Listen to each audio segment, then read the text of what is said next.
Hello and welcome to our pre-concert talk. We are very excited to be performing a very interesting program, and I'm joined now by our program annotator and member of our artistic planning committee. Please welcome Peter Rabinowitz. Hi, Larry. Thanks for the welcome. Uh, I tried to give you a big that's right. welcome And there. that's, So it is really awkward getting these we're not even in the same place and we're conversing. So, how are you yeah, today? I'm well. I'm excited about this program. Let's talk a little bit about the William Grant Still. Yeah. I got to know this piece for the first time this fall when I conducted it with the Dallas Symphony. Very excited that members of our orchestra are playing it. It's a kind of a flexible orchestration because it's just strings, and so we have fewer than 10 musicians on the stage. But it's a really beautiful piece. Do you want to tell the audience a little bit about it? Yeah, it's actually let me go back even a little further and tell a little bit about William Grant Still because people probably don't know as much about him as Stravinsky. He's almost an exact contemporary of Stravinsky, but he was born in a small southern town and spent his life doing a lot of different things. He was a pit member of the first really successful African American musical, which was called Shuffle Along, which is a source of such songs as Love Will Find a Way and I'm Just Wild About Harry. He did TV work. He worked for Paul Whiteman. He worked with all the jazz greats of his time, but he also became a very, very important classical composer as well, and really stood at the center of African American music in the middle of the century.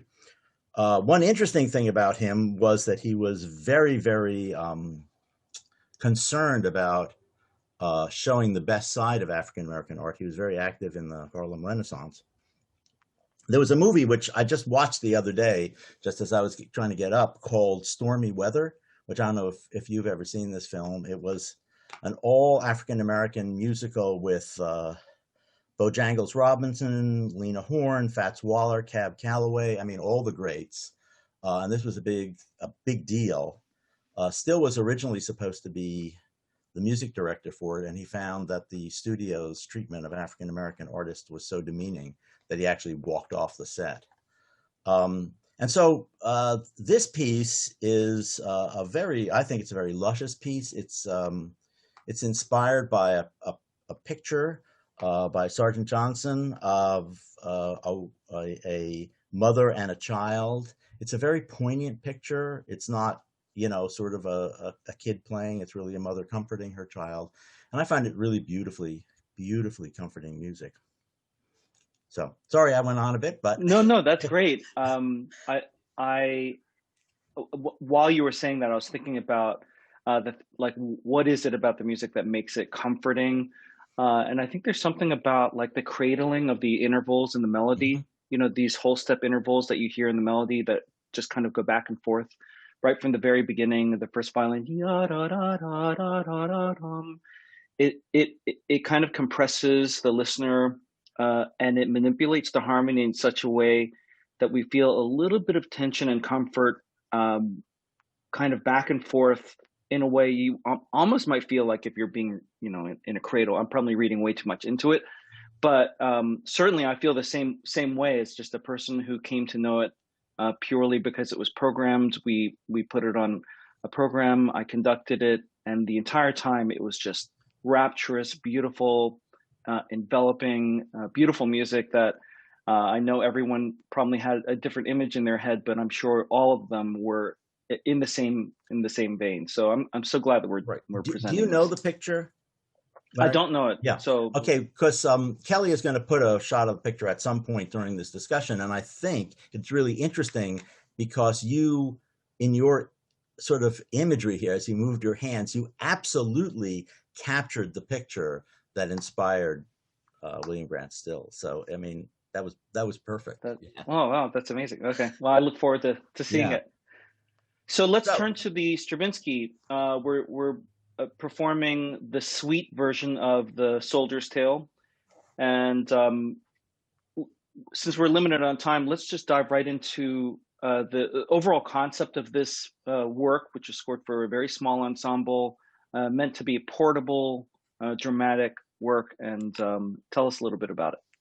Well, Stravinsky, it was written during the pandemic, right after World War One. Everybody was, large orchestras were going out of business. Stravinsky was had left Russia after the revolution.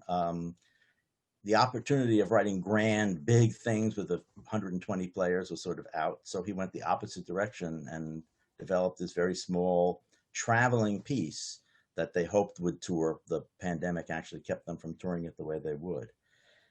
And it's for narrators and orchestra, and it's based on Russian folktale and music. Why don't you talk about the music, then I'll tell about the story, or you want to do it the other way around? Well, yeah, I could talk about the music, but I mean, to me, I came to know this music because it's on every conducting audition. Two of the dances are in every conducting audition on the planet because they're so difficult they're so intricate. The meters are always changing, and they're great for auditions because you don't have to get that many people together to test out this particular conductor. So immediately there's this like cold sweat that goes to the back of my neck when I hear Soldier's Tale is coming up. But as a listener, as a person listening to this music, I think what's great about it is that you kind of get into these grooves. You're listening to this music, and then it shifts, and the music is constantly morphing in a way that's really, really interesting and really engaging. And it's incredible the amount of diversity that he gets out of this small number of musicians. Is particularly great part for percussion. Just want to point that out.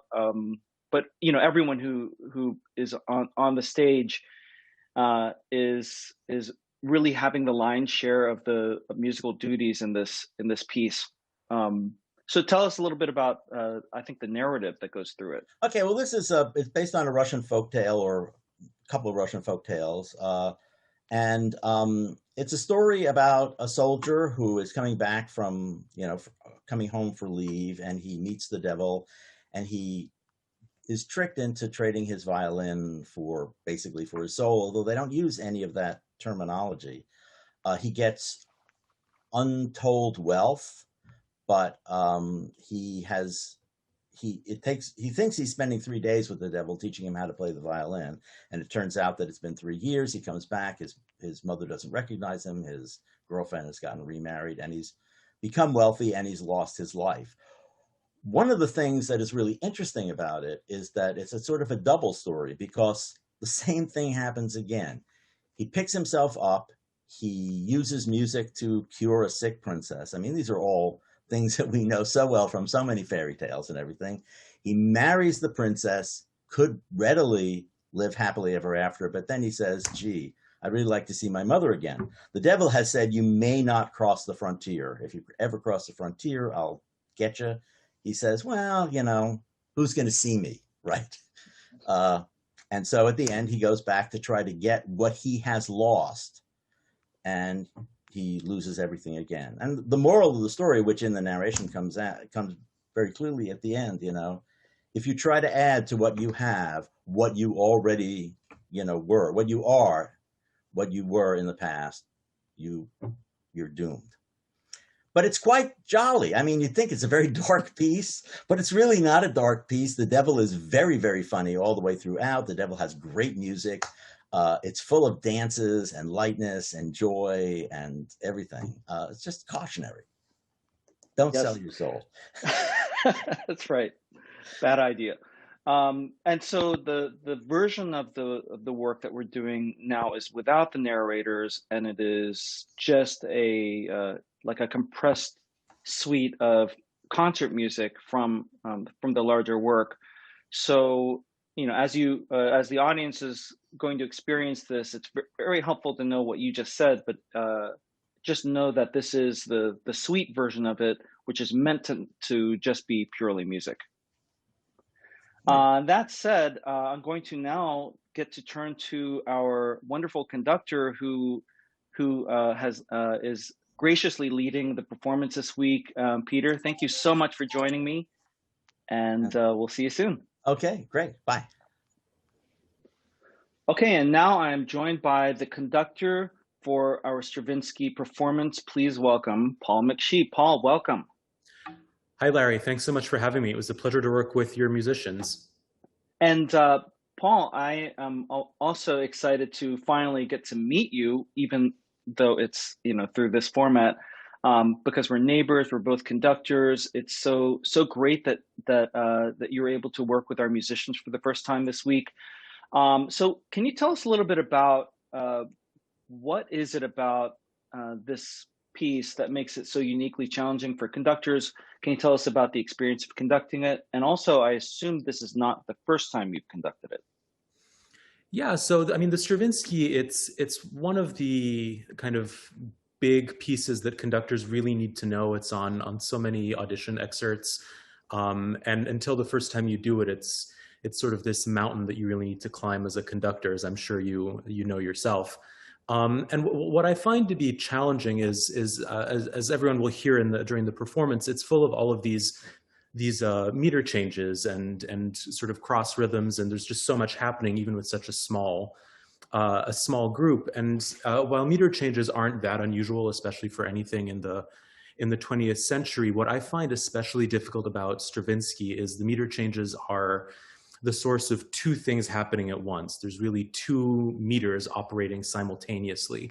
So the challenge for us, particularly as conductors, is to have all of those meters internalized at the same time. You'll hear in something like the Royal March, for example, the bass and percussion are basically playing a 1-2-1-2 march.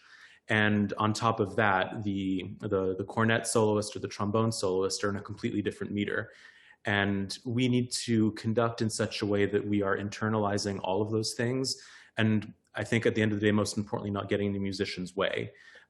Because if something is 2 + 3, but they're playing 3 + 2, we need to make sure that our gestures don't get in the way. And then once you're comfortable with that, I always find it's important to remember that despite being a technical challenge, it is also music. So we need to actually make music with this score. So all of the rules about shaping and understanding things like harmony and line and all of those things is just so essential. Otherwise, it sounds like a technical exercise or an etude. So all of those things combined really make it this gargantuan challenge for when you do it the first time. But once you have it, it's really a fun piece that you can you can begin to explore and do different things with. And it was so much fun working with your musicians to find a way to give them what they need and also take in all of their musical ideas, which really allow for a very fresh perspective on it. Otherwise, Stravinsky, I find, can be a little bit clinical without allowing musicians to really do what they do best and play as musically as possible. Yeah, I love what you said about there is this balance that you have to strike between leading it and also getting not getting in the way of the musicians, especially in a piece like this where, like you said, people need different things from you. So on one hand, you have to be kind of clear and out of the way, but you also have to be incisive and strong when they need it, especially at certain junctures. And when you were talking about the bass and percussion back and forth, and sometimes you're with, like, one part is like heard as the strong beat to you, and sometimes the other part, the opposite offbeat, is felt like the on beat to you. And so I would encourage the audience when they're watching, if they have a view of the conductor, to watch where Paul is giving beats, because I think that shows kind of like where the shift is. But then if you close your eyes, it doesn't sound like that at all. It's kind of amazing how Stravinsky navigates this. So you have conducted this piece before, auditions and performance. So we're really, I feel like we're lucky to have you step in to conduct this week as a person who has already had the experience of conducting it. So they're not going into it like, oh, this is the mountain, I'm about to climb it for the first time, and everyone on Zoom is going to watch it. So let's talk about you a little bit, because you've had a great career, and we both share the same lineage through Marin Alsop. You studied with her at Peabody when she was with Baltimore Symphony. Before she was in Baltimore, she was in Colorado Symphony, where I was. My first job was there as her associate conductor. She certainly has been a great mentor to me through my career. Tell us a little bit about your journey. We have about 5 minutes left. I guess what led you to conducting, and tell us a little bit about your story. Well, conducting ended up being a little bit of an accident. I grew up in Switzerland, and I was a flute player, and came to the U.S. To get a Bachelor of Music degree, and I ended up at Gettysburg College. And just a little bit by accident, the orchestra conductor between two rehearsal cycles said, "Well, if anyone wants to get up and conduct through a little bit of Smetana's Moldau, have at it." So I did that, and I was just kind of hooked.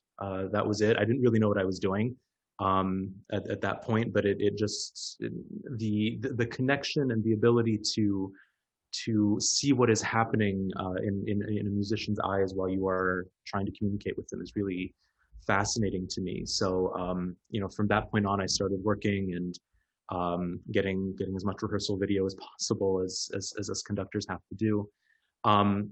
And then ended up getting a master's and wound up at Peabody for my doctorate, where I worked with Marin. And while I was in my studies, I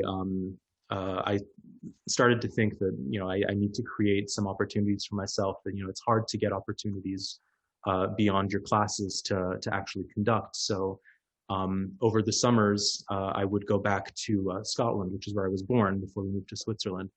And with a group of friends, we started an opera company that is still up and running, and it's centered on education and really teaching people why opera is important, why it's valuable, and why it's something that we should really devote time and energy to. And especially given that Edinburgh doesn't have a permanent opera company, we're hoping that slowly over time we can fill that void. So yeah, I mean, as you say, my career has been a little bit all over the place and all over the world, with kind of the more standard track in some ways, and a lot of creating my own opportunities and collaborations as much as possible wherever I can. Well, certainly that part of conducting career is probably similar with a lot of people with, like different outcomes or different actual forays into different areas, but creating your own opportunities, unlike when you were a flute player and you could practice, playing flute in a practice room. We can't practice conducting and get better without having those opportunities. And sometimes those opportunities are very hard to come by, so you have to create those opportunities. Right. And I had similar ones that, early in the career, just to get video footage of yourself, mm-hmm. Where you just wanted to find like a way to get a video so that you could apply for an opportunity to get experience, is certainly something that a lot of conductors have to go through. And it's kind of, I think it's a unique problem that, you clearly found a great solution to that. So tell us a little bit about your work at Binghamton University as well, down the road. So yeah, we have a pretty substantial music program over at Binghamton, and we are in the process of trying to build. I came in a year and a half ago now, as a visiting professor, and ended up in the permanent position. And we're really trying to grow this program, and we obviously with the pandemic we've had a number of challenges where we've had to limit the size of our ensembles to no more than 12, and we've had to limit the length of our rehearsals to no more than 40 minutes. So as I'm sure you know, that it's very hard to get anything done in 40 minutes. But the students just really want to play. So we picked short excerpts, shorter pieces or movements, and just really worked them as hard as we could and recorded them. And are slowly putting them out over our social media platforms and on our website. But what's really struck me is, for a school with a solid music program, but most of our players are not majors. They're people who are much smarter than me, frankly, in the sciences, and we're a STEM school. and they just really want to play because music is important to them. It keeps them sane from the pressures of their labs and everything else. And they can play. They play beautifully. They play musically. And despite all the challenges and fears from the pandemic, with just a little bit of work recruiting, we have a much bigger orchestra than previous years. So it's the students here at Binghamton really showed me how important what we do is, and reminded me of that as we're going through the terrors of trying to figure out what we can do and how we can do it safely. So it's been a really positive experience being up here, and it's been in great part been thanks to the energy and passion of the students. Well, thank you so much for that and for joining us this week, Paul McShee. We look forward to your performance. Thank you so much for having me. It was a pleasure.